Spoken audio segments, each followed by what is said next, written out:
අද අපි කතා කරන්න යන්නේ present perfect tense එක ගැන. present perfect tense එකේදී අපිට අනිවාර්යයෙන්ම has නැත්නම් have පාවිච්චි කරන්න වෙනවා. singular form එකේදී I, you එක have, he, she, it එක has පාවිච්චි කරනවා. plural form එකේදී හැම අවස්ථාවකම අපි පාවිච්චි කරන්නේ have. present perfect tense එක අපි අවස්ථා දෙකකදී පාවිච්චි කරනවා. පළවෙනි අවස්ථාව තමයි for things that started in the past that have continued in the present. අතීතයේ ආරම්භ වෙලා වර්තමානයේ දක්වා continue වෙන ක්‍රියාවන් විස්තර කරන්න. I have known her for many years.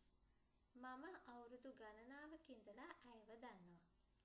She has lived in Liverpool all her life. ඇය මුළු ජීවිත කාලයම ජීවත් වුණේ ලිවර්පූල් වල.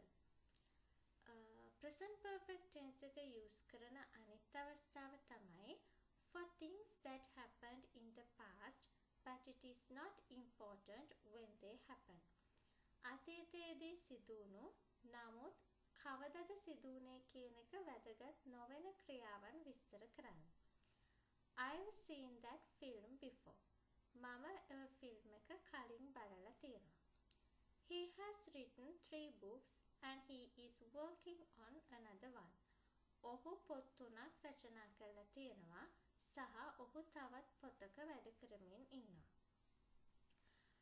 අපි present perfect tense එකක් ගොඩනගන්න පාවිච්චි කරන structure එක තමයි have හෝ has සමග past participle verb එක. I have eaten breakfast.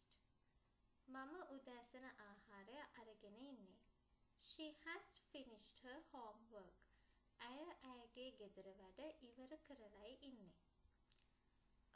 y අකුරෙන් අවසන් වන ක්‍රියාපද අපි past participle form එකට හරවනකොට y අකුර වෙනුවට I අකුර පාවිච්චි කරනවා.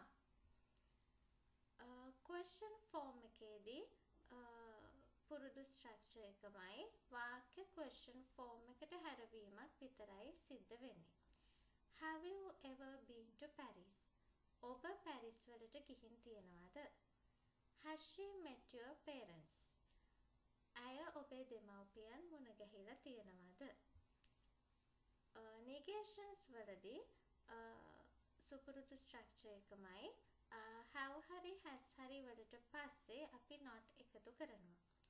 They haven't called me back yet. ඔවුන් මට නැවත තාමත් කෝල් කළේ නැහැ. He has not been to Paris before. ඔහු පැරිස් වලට කලින් ගිහින් නැහැ. මේ විදිහට තමයි present perfect tense එකේ sentences build up වෙන්නේ.